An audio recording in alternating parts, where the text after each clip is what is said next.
നിങ്ങളുടെ favourite shows ഇനി ഒരിക്കലും മിസ്സാവില്ല. ഇപ്പോൾ C5 കാണും നിങ്ങളുടെ ഫേവറേറ്റ് ഷോസ് തികച്ചും സൗജന്യമായി. 26 വർഷം മുമ്പ് ഇതുപോലൊരു ദിവസത്തിലൂടെ കടന്നുപോയവളാ ഞാനും. ഒരു പെണ്ണിനെ സംബന്ധിച്ച് അവളുടെ ഏറ്റവും വലിയ സ്വത്ത് ഭർത്താവ് തന്നെയാ. പെട്ടെന്നൊരു ദിവസം ആ നിധി വേറൊരു പെണ്ണ് വന്ന് കവർന്നെടുത്തോണ്ട് പോയാ അപ്പൊ പെട്ടെന്ന് പകച്ചു പോകും നമ്മള്. ഇനി എന്താ ചെയ്യേണ്ടതെന്ന് ഒരെത്തും പിടിയും കിട്ടില്ല. കൈയും കാലും ഓടില്ല. സോറി സത്യാമ്മേ, ഞാൻ അധികം സമയം എടുക്കില്ല. ജസ്റ്റ് ഒന്ന് പരിചയപ്പെട്ടോട്ടെ. സത്യാമ്മയുടെ മരുമകളെ. അല്ല, കാർത്തിക വളർന്ന ആശ്രമം ഏതാണെന്നാ പറഞ്ഞേ? അല്ല, കാർത്തിക പറഞ്ഞ ഫ്ലാഷ് ബാക്ക് കുറച്ച് ഞാനും കേട്ടു. മനഃപൂർവ്വം ഒളിങ്ങി നിന്ന് കേട്ടതൊന്നും അല്ല കേട്ടോ. കല്യാണ സ്ഥലത്തുനിന്ന് വിഷ്ണുവേട്ടൻ മുങ്ങിയല്ലോ. ആളെപ്പറ്റി വിവരം എന്തെങ്കിലും ഉണ്ടോന്ന് അന്വേഷിച്ചു വന്നതാ ഞാൻ. അത്രയെങ്കിലും അന്വേഷിക്കേണ്ട ബാധ്യത എനിക്കുണ്ടല്ലോ. അങ്ങനെ അന്വേഷിച്ചു വന്നപ്പോ യാദൃശ്ചികമായിട്ട് കേട്ടതാ. കേട്ടപ്പോ ഭയങ്കര ഇൻട്രസ്റ്റിംഗ് ആയിട്ട് തോന്നി. ഈ 80s ചില മൂവീസ് ഒക്കെ ഇല്ലേ, അതുപോലത്തെ ഇമോഷണൽ ഫീലിംഗ്. ഇവിടും കണ്ടിട്ടുണ്ടോ അതൊക്കെ? പിന്നല്ലാതെ നെറ്റില് മൊത്തം ഫ്രീ അല്ലേടി. അല്ല കാർത്തിക, ആ ആശ്രമത്തിന്റെ പേരെന്താന്ന് പറഞ്ഞില്ല. അതെവിടെന്നും പറയ് കാർത്തികേ.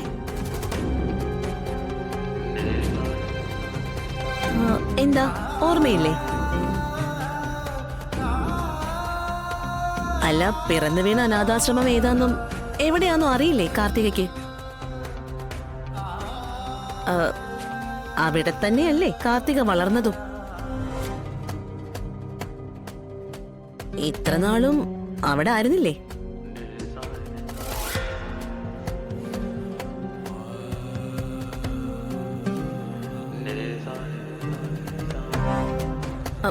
കണ്ടോ സത്യാമ്മേ?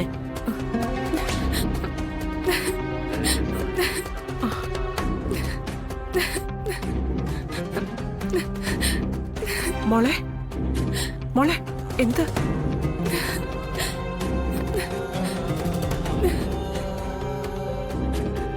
എന്താ മോളെ?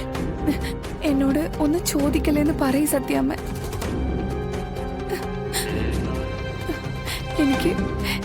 എനിക്കതൊക്കെ ഓർക്കുന്ന തന്നെ ഇപ്പൊ സങ്കടമോ സത്യാമ്മ.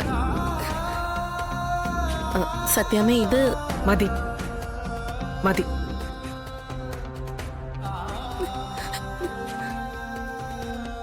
മതിശ്രീയുമായി ഞങ്ങളൊരു ബന്ധം ആലോചിച്ചു എന്നുള്ളത് സത്യ.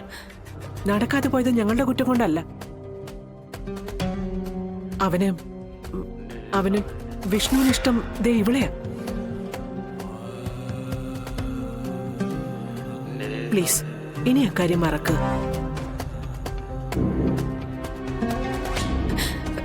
മോളെ അതൊക്കെ പോട്ടെ. നോക്ക്, മോള് കരയാതെ. മോളെ പോട്ടെ. സത്യമേ, അങ്ങനൊരു അധികാരത്തിൽ ചോദിക്കാൻ വന്നതൊന്നും അല്ല ഞാൻ. എന്ത് സംഭവിച്ചാലും വിഷ്ണുവേട്ടനും സത്യാമ്മയ്ക്കും ഒക്കെ നല്ലത് വരണമെന്ന്. മധുശ്രീ പോ. കുശലം പറച്ചിലൊക്കെ നമുക്ക് പിന്നീടാകാം. തൽക്കാലം ഞങ്ങളൊന്ന് ശ്വാസം വിട്ടോട്ടെ.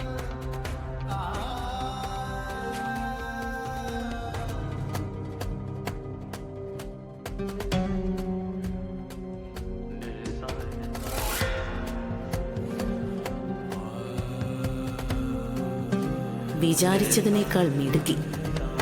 ഇനി സത്യാമ്മയ്ക്ക് പോലും അവളോട് എന്തെങ്കിലും ചോദിക്കാനുള്ള പഴുതടച്ചു, അതും എന്റെ ചെലവില്.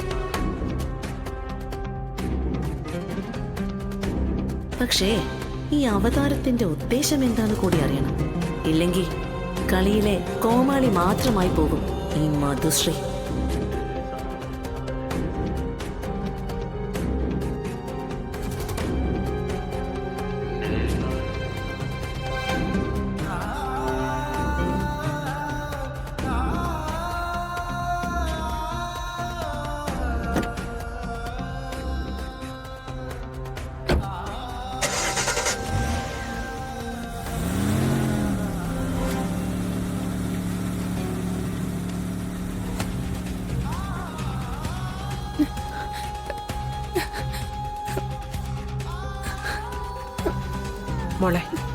മോള് സങ്കടപ്പെടണ്ട. ഇനി മോളോട് അതേപ്പറ്റി ആരും ചോദിക്കില്ല.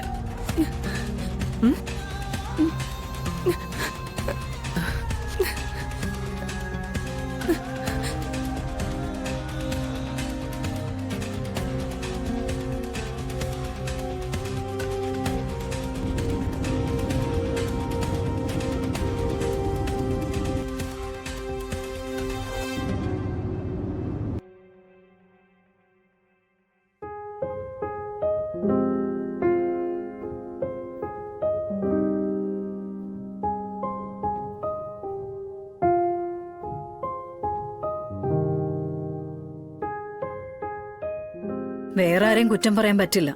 ഇത് നമ്മുടെ ഭാഗത്തെ തെറ്റാ. ഇനിയും നിന്നെ മാത്രമായിട്ട് ഞാൻ കുറ്റം പറയില്ല. ഞാൻ കൂടി ഇതിൽ പങ്കാളിയാ. 10-26 വർഷം മുമ്പ് ഇതുപോലൊരു ദിവസത്തിലൂടെ കടന്നുപോയവളാ ഞാനും.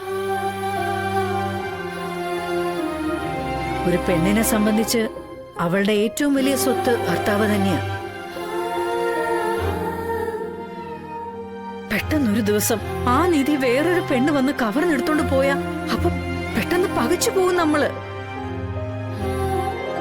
ഇനി എന്താ ചെയ്യേണ്ടെന്ന് ഒരെത്തും പിടിയും കിട്ടില്ല.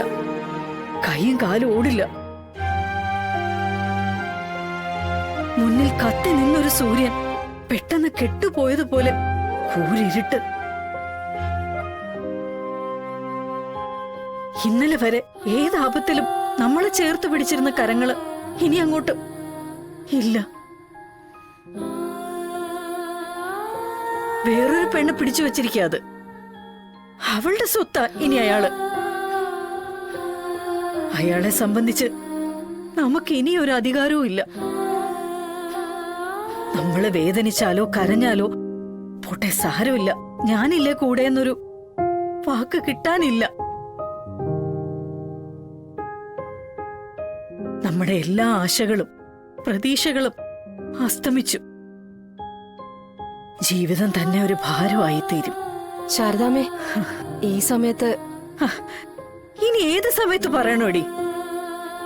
1000 അല്ല 10,000 തവണ ഞാൻ ഇവളോട് പറഞ്ഞതല്ലേ സത്യാമ്മയെ കണ്ട് സത്യങ്ങളെല്ലാം തുറന്നു പറയാൻ. ശാരദാമ്മേ, അത് ഓരോ സാഹചര്യങ്ങൾ കൊണ്ട്. ഓരോ സാഹചര്യം അങ്ങനെ നോക്കിയ ഒന്നും പറയാൻ പറ്റില്ല. ഏറ്റവും മോശമായ സാഹചര്യത്തിലല്ലേ ഇതേ ഇപ്പോ?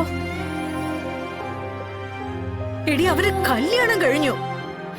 ഇനി അവരോ പെണ്ണും ഒന്നിച്ച് ജീവിക്കും, ഭാര്യ ഭർത്താക്കന്മാരായി.